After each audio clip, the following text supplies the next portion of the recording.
සාදරයෙන් පිළිගන්නවා Mythology Encyclopedia YouTube channel එකට. අද අපි කතා කරන්න යන්නේ Yggdrasil අලුගස සහ ලෝක නවය ගැනයි. ලෝක නවය ගැන ඉතා පැහැදිලි විස්තරයක් නෝස් මිත්‍යා කතා හා පුරාවෘත්තවලදී අපට දක්නට ලැබෙනවා. Yggdrasil කියන ශාකයේ අතු හා මුල් අතර මේ ලෝක නවය පිහිටලා තියෙනවා. විශ්වයේ තියෙන අති දැවැන්ත ශාකයක් හැටියටයි මේ Yggdrasil ශාකය පිළිගන්නේ. Yggdrasil ශාකයේ මුල් ආරම්භ වී ඇත්තේ යෝධයන්ගේ රාජධානිය හා මළවුන්ගේ දේශයේ පිහිට ඇති පෘථිවියේ අභ්‍යන්තරයේ.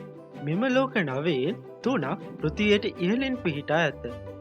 වඩාත්ම වැදගත් එක වන්නේ ඇස්ගාඩ්.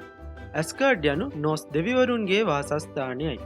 මෙම රාජධානිය මිනිස් ලෝකයෙන් ඔබ්බට හා ඉහළින් පිහිටා ඇති බැවින් එය අහසේ පිහිටා ඇති බවට විශ්වාසයක් පවතී.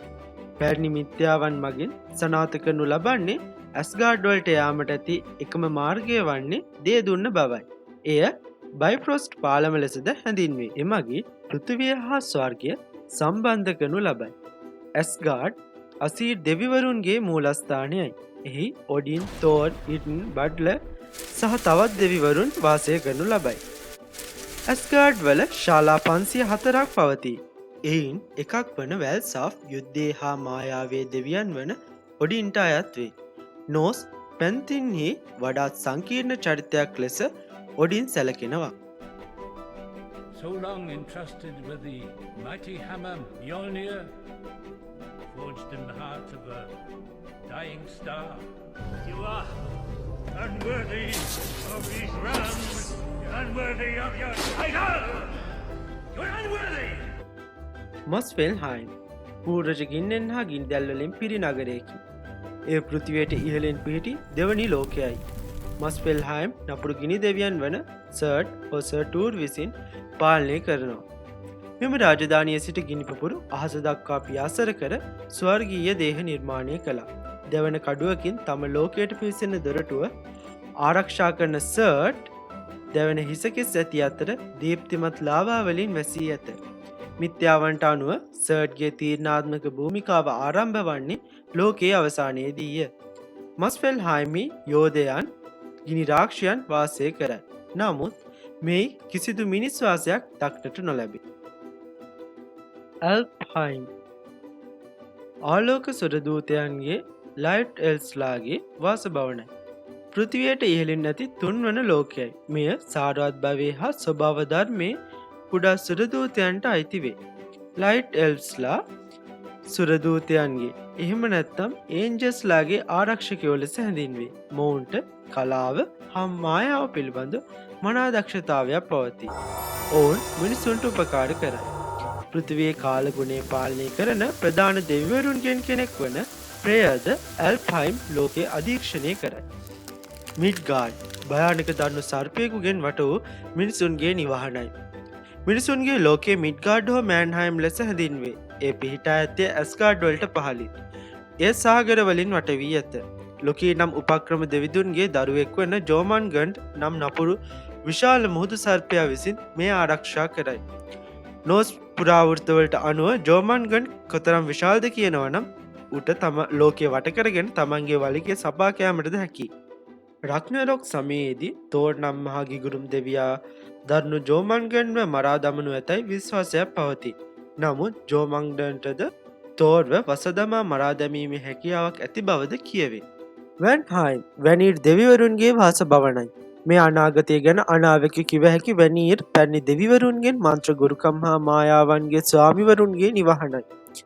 ආරම්භයේදී අසීර් හා වැනීර් දෙවිවරු යුද්ධයකදී සිටියත් ඉන් කිසිවෙකුට ජයගත නොහැකි බව තේරුම්ගෙන ඔවුන් යෝධයන්ට එරෙහිව එකතු වී යුද්ධ කරයි. මෙහි නියෝඩ්, ප්‍රයා, ප්‍රය යන දෙවිවරුන් ජීවත් වේ. නියෝඩ් යන මුහුදේ සහ මුහුදේ යාත්‍රාවේ දෙවියන් ලෙස හැඳින්වේ. ප්‍රයා ආදරයේ දේවතාවි. සුන්දරත්වයේ සාරවත් බව කෙනෙකුගේ ඉරණම හැසිරවීමේ හැකියාවක් මෙම දේවතාවියට ඇත. ප්‍රය ගොවිතැන අනුග්‍රාහකයා ලෙස සැලකේ. කාලගුණය සහ පසේ සාරවත් බව පිළිබඳ දේවත්වය ඔහු විසින් උසුලයි. අසීර් දෙවිවරුන්ගේ ප්‍රාණ අපකඩුවන් ලෙස හොනීර් සහ මීම වැන්හයිම් වෙත ගියහ. සමහර මිත්‍යාවන්ට අනුව අසීර් දෙවිවරුන්ගේ රහස් වැන්හයිම් දෙවිවරුන්ට ලබා නොදුන් නිසා හොනීර් සහ මීම හිසකසා මරා දැමුවා. ජෝටන්හයිම් වැටෙන් එහා ලෝකයේ ලෙසද හැඳින්වේ. මෙහි යෝධයන් ජීවත් වේ. ෆ්‍රොස් giants, ice giants, මවන්ටන් giants, ස්ට්‍රෝම් giants ආදී වශයෙන් විවිධාකාර වූ යෝධයන් මෙහි ජීවත් වේ. ජෝටන් හයිම්වල ජීවත්වන යෝධයන්ගේ උස අඩි 20ක් හෝ 30ක් පමණ වේ. ඔවුන්ගේ මස්ස අස්තිවල ගණත්තේ මිනිසුන්ගේ අස්ති හා මස්වල ගණත්තේ මෙන් 3 ගුණයක් වේ. ඔවුන් තාපයට ගොදුරු විය හැකි අතර ඔවුන් තමන්ගේ ලෝකය තුළ ඉතා හොඳින් වර්ධනය වේ. ඇස්ගාඩ් හා යෝධයන්ගේ ලෝකය වෙන් කරන්නේ ඉෆින් ගඟෙනි. ජෝටන්හයිම් ගැඹුරු වනාන්තර හා සීතල කඳුවලින් පිරුණු ලෝකයකි. පුරාණ මිත්‍යා කතා හා ජනප්‍රවාදවලට අනුව පෘථිවිය මතින් ඇවිද ගිය පළමු ජීවයා වන්නේ යමීර් නම් යෝධයායි. ඔහුගෙන් ලෝකය නිර්මාණය විය. ජෝටන්හයිම් ඉවසන භයංකර අතිමානුෂික යෝධයෝ අසීර් දෙවිවරු සමග තරඟ කළහ. නමුත් යෝධයන්ගෙන් 3 දෙනෙක් ඇස්ගාඩ් වලට ඇතුළු වීමට හැකියාවක් ලබා ගත්තේ. එනම් ඒගිට්, ලෝකී සහ කාල් යන යෝධයන් තිදෙනයි. සෙරල්හයිම් නිඩාවෙලිය වාමනයන්ගේ පාතාල ලෝකයයි. සූර්යාට වෛර කරන වාමනයන් මේ ලෝකයේ ජීවත්වේ. මොකද සූර්යා ලෝකෙට නිරාවරණය වුණොත් මෙම වාමනයන් ගල් බවට පත්වේ. මේ භූගත ලෝකයේ කොරිඩෝ කිසදා නොමනවන අල්තාර උමන් මාර්ග වගේ දෙවල් මොවුන් නිර්මාණය කරලා තියෙනවා. ඔවුන් විශිෂ්ට පතල්කරුවන් විදියට හඳුන්වනවා. ඉතා වටිනා ලෝහ වර්ග, ගල් වර්ග කැනීම් කරලා නිස්සාරණය කරලා ගබඩා කර තැබයා ගැනීමේ ඉතා විශාල හැකියාවක් මෙම වාමනයන් සතු වෙනවා. ඔවුන් මිනිසුන්ට ප්‍රියතාවයක් නම් දක්වන්නේ නැහැ. මිනිසුන්ව සහ සතුන්ව බිය කර පළව හැරීමට මොවුන් කටයුතු කරනවා. නිෆ්ලහයිම් ඉග්‍රසිල්ලි වඩාත් නුසුදුසු ලෝකයයි. අවසානයට මෙම නිෆ්ලහයිම් ඇත. මෙය ඝන මීදුමෙන් වැසුණු වාසයට නුසුදුසු අඳුරු ලෝකයකි. ඉග්‍රසිල් මුලින්ම නිර්මාණය කළ ලෝකය වේ. මෙය ගායනුගැප් තැන්තලාවට උතුරින් පිහිටා ඇත. අවසානයේදී මේ හේලා දේවතාවියට ලබා දී ඇති අතර මෙය මලවුන්ගේ දේශය බවට පත්විය. ඊට අමතරව මේ කලාප 9කට බෙදා ඇත. මේ ලෝකයේ පිහිටා ඇත්තේ හවගල්මීර් උල්පතේ සිට එලිවග ශීතල ගංගාව ගලා බසින ස්ථානයටයි. ඉග්‍රසිල් ලෝක ගසේ 3 වන මූලයේ හවගල්මීර් වෙතින් නැගෙන විශ්ව වාෂ්ප මතින් එල්ලී ඇත. නිතොක් නම් මලමිනී අනුභව කරන මකරෙකු මෙම උල්පත හොලින්ද ආරක්ෂා කරයි. හවගල්මීර් යනු ජීවත්වීමේ මූලාරම්භයයි. යමෙකු මියගිය පසු නැවත පැමිණෙන්නේද මෙව හවගල්මීර් වලින්මයි. එඩාක්ට අනුව මෙම ලෝකයේ අද්භූත දොරටුවක් මරණයේ වාසස්ථානය ලෙස හැඳින්වෙන හෙල්හයිම් නම් ලෝකයට විවෘත වේ. හෙල්හයිම් ඉග්‍රසිල්හි 3 වන මූලයට යටින් නිෆ්ලහයිම්හි ගැඹුරින් හෙල්හයිම් පිහිටා ඇත. මේ අපාය ලෙස හැඳින්වේ.